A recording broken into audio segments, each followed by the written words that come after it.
iba, nagpapa-home service ng manicure, pedicure o masahe. Ibahin nyo ang service na ipinagawa ni Eugene. Hindi niya tunay na pangalan. Ang kanya kasing ipina-home service, pagpapalagay sa kanyang ari ng bulitas na kung tawagin, humps. Ang serbisyong ito, nakita raw niya online. Ito yung silicone hams bulitas. Sa mga mister, alam nyo ba kung legal at ligtas ito? Kinabitin ako ng bulitas ng barkada ko. Medyo nagbukol-bukol po siya, nagbabalat-balat. Para naman sa mga misis dyan, Kakapitan niya, laking-laki to. pabor ba kayo sa ganitong mga desisyon ni mister? Si Eugene, aminadong siga. At noong 2023, niyaya raw siya ng kanyang kaibigan na magpakabit ng bulitas. Walang anesthesia. Yung suklay na matulis yung hawakan, pinatulis yun. Tapos yun ang pinambutas sa balat ng ari. Doon ipapasok yung stopper ng alak. Dinlagyan ako ng 2. Yun nga lang, hindi raw ito ikinatuwa ng kanyang misis. Hindi niya gusto kasi nasasaktan siya eh. Kaya pinatanggal ko. Ako mismo, iniiwa ako ng blade. Sa pakiramdam ko, parang hindi ko na maibigay yung satisfied sa kanya.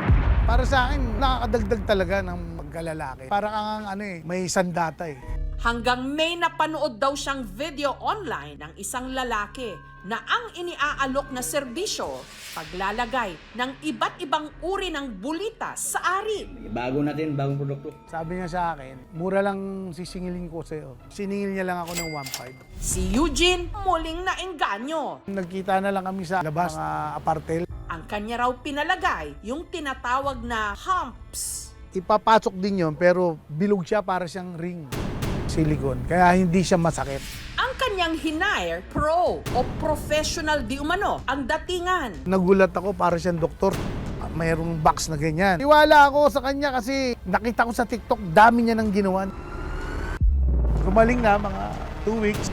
Tinesting. Aba, nagustuhan niya eh. Nung nagkaroon ako ng ganyan, yung pagmamahalan namin masyadong naging close lalo. Nakilala namin online ang nagkabit ng tinatawag na hump sa ari ni Eugene. Tawagin na lang natin siyang Bantam. Halos 1 dekada na raw niya itong hanap buhay. Wala raw siyang sariling klinik, kaya ginagawa niya ang kanyang serbisyo sa hotel o sa bahay ng kliyente. Ito po yung mga gamit sa pag-install ng bulitas. Habang ang mga bulitas naman, ino-order pa raw niya sa China. Dito nanggaling yan, dito nanggaling yan. Ito po yung klase ng bulitas na mga size. Crystal kasi ang tawagin namin dyan eh. Ito hindi po ito basta mabasa. Ito yung ari. Kung ito ng yung balat dyan, balat. Daan ng bulitas. Isayin natin yung pagpasok dito sa dito sa loob ng ari ng lalaki. Ilisan sa alcohol, tapos sahiin, babalutan naman siya itong gasa. Bawal siya mabasa ng tubig ng ibindis. Isa sa mga satisfied daw na kliyente ni Bantam, si Martin. Hindi niya tunay na pangalan. Nabagamat kontento naman daw sa laki ng kanyang ari, hindi pa rin sila makabuo ng anak ng kanyang misis. Nagsasama kami ng asawa ko, 12 years na po. Wala pa po kaming anak. Hanggang sa nalaman ni Martin ang testimonya ng mga naging kliyente ni Bantam. Kaya nung nagpakabit ako niyan, nabuntis siya, nagulat ako. Siguro nga talagang malaking tulong sa akin yun. Kaya nabuntis ko yung asawa ko. Kaya si Martin nagpalagay, hindi lang isa, hindi lang din 2 ang nagpa-8-8 sa kanya, 8 bulitas. Mapangbigatin niya na Mga klase natin. Ayun yung mga sabi. Sa asawa mo na nagsigil ko. Ito may design pa. Ayun, pang 5 yan. Okay na? Sinubukan namin mag-asawa. Una, talagang medyo nasaktan kasi nga nagulat kasi nagbago po yung taba, yung size niya. Sabi ng asawa, baka pwedeng mabawasan lang. Bari 4 na lang po natira. Ngayon, okay naman. Saya naman po. Satisfied na parang ganun. Sinusubukan po namin magkaroon ng anak. At ayun naman po, may nabuo naman kaya lang hindi lang po talaga na-develop. Ang bulitas ay hindi nakakatulong para makabuntis ang isang lalaki. Ang nakakabuntis talaga sa babae is yung punla ng lalaki. So depende rin sa quality ng sperm niya. Para sa akin kasi, yun lang kasi yung paniniwala ko. Ito na lang yung sagot sa akin eh. Kanya-kanya po tayong paniniwala. Nasa sa inyo yun. Ito yung aking paraan. Kahit kargahan mo pa na marami pala pagka may anesthesia, walang sakit. Ang nagkakabit ng bulitas na si Bantam. Hindi raw doktor, wala rin daw siya sa anumang medical profession, kundi dating family driver. Ngunit dahil daw sa kanyang bisyo, tumamlay ang pagsasama nila ng kanyang misis na si Lisa. Hindi rin niya tunay na pangalan. Lasinggero kasi yan siya dati. Dahil lasinggero siya, hindi kami active sa Yung ari na natin, medyo kulang sa size. Yun nga yung nag-advise sa akin na magpalagay ako ng bulitas. Tinuro niya yung nag-isos sa kanya, yung isang doktor sa QC. Pero bulitas kaya 2K. Kaya si Bantam naghigpit ng sinturon. Nakaipon ako ng 8K, magpapalagay ako ng 4. 3 days, tinisting ko na. Excited. Mas madalas din kami sa kama. Nanumbalik naman yung sigla. Pero ang bulitas daw na ikinabit sa kanya, nagkaaberya. Natanggal yung dalawa, kasi napunit yung tahi. Gusto ko ipakabit, bayad uli. So, hindi na ako bumalik. Para remedyohan ito, siya na lang ang gumawa. Nag-DIY o do-it-yourself. Ako na mismo, anesthesia sa ari ko. Ako na mismo, kabit ng yung sarili. Paisa-isa, pag gumaling, ayun, pagka nagustuhan, dagdag. Hindi ko na din siya mapigilan. Kasi minsan din, hindi siya matigasan. 14 pieces yung bulitas sa ari ko. Yung 12 doon, ako na mismo nagkakabit. Sinabi ko sa kanya na wag niya niyang dagdagan. Masakit na. Taong 2020, tumigil si Bantam sa pagiging family driver hanggang nagkaideya siyang gawin ng negosyo ang paglalagay o pagkakabit ng bulitas. Doon ko na in-offer sa mga kapwa ko, family driver. Gusto ko lang yung maiba yung 6 life nila. Pinakaunang customer ko, kaibigan ko. Yung mga 50 plus na yung edad na yun. Kaba, ilang. Nahawakan ng ari ng ibang lalaki. Naiilang ako.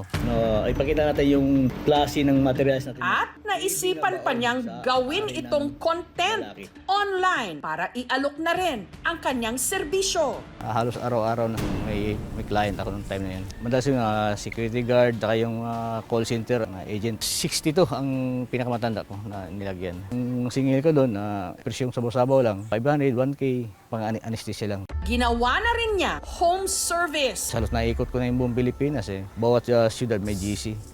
Cagayan de Oro, Davao, Jinsan, Cotabato, Bacolod, Iloilo, Tugigaraw, Baguio, Ilocos. Sa hotel po ang meet up dyan. Ano ba, taga-Davao ba? Batang Pangasinan ito, ganda lalaki. Nag-boom yung pangalan sa TikTok, sa Facebook, sa YouTube. Yung mga OFW na galing sa nakikita nila, yung pag-uwi nila, papalagay na. Ulo ka lang, gamaso na. Dahil daw sa hanap buhay niyang ito, napag-aral ni Bantam ang kanyang mga anak. Yung isa, nakapagtapos kursong secondary education. Pangalawa, graduating sa kurso niyang culinary.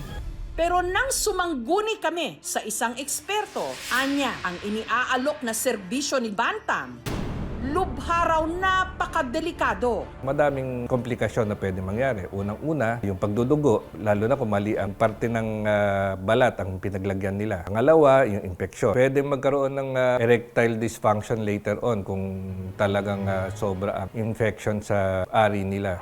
Bagay na sinapit ng tiga Palawan na si Ruel matapos siyang makailang beses na paglalagay at tanggal ng bulitas at hump sa kanyang ari na impeksyon ang kanyang pagkalalaki. 2008, kinabitin ako ng bulitas ng barkada ko. Gamit lang po yung sipilyo. Nagkaroon ng pangangati talaga. Medyo nagbukol-bukol po siya ng konti. Tapos may sugat ng konti, parang sa tuli. Nagbabalat-balat. Tinanggal ko po yan sa pamamagitan ng blade. Pinagaling lang namin ng mga 5 buwan bago namin makilala siya yung installer. Isa lang yun kinabit sa akin na mahaba. Paikot. Para po siyang, para siyang kwintas.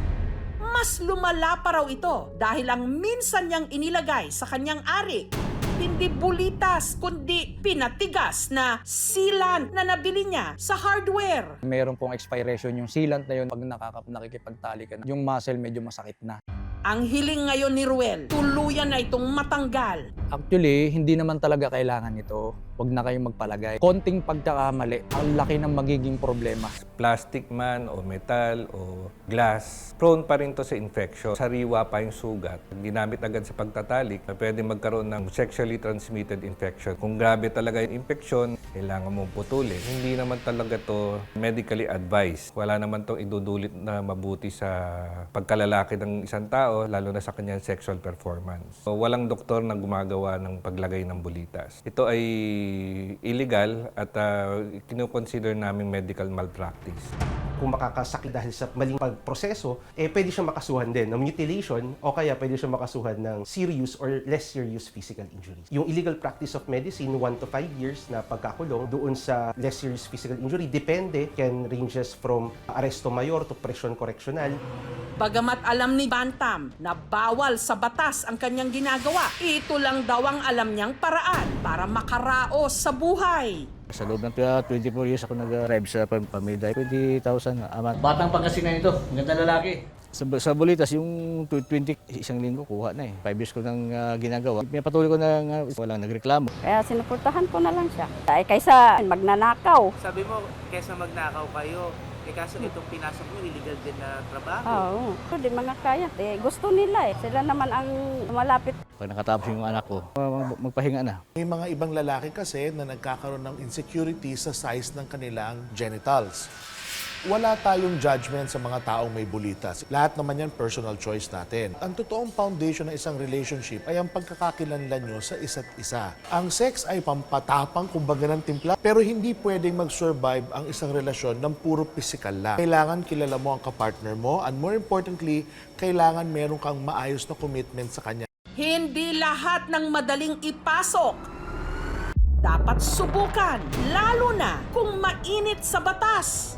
Sa medicine pa. Ayun, panglima yan. Huwag itaya ang kalusugan sa kapusukan.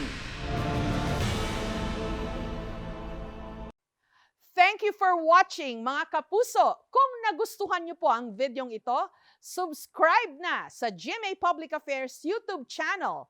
And don't forget to hit the bell button for our latest updates.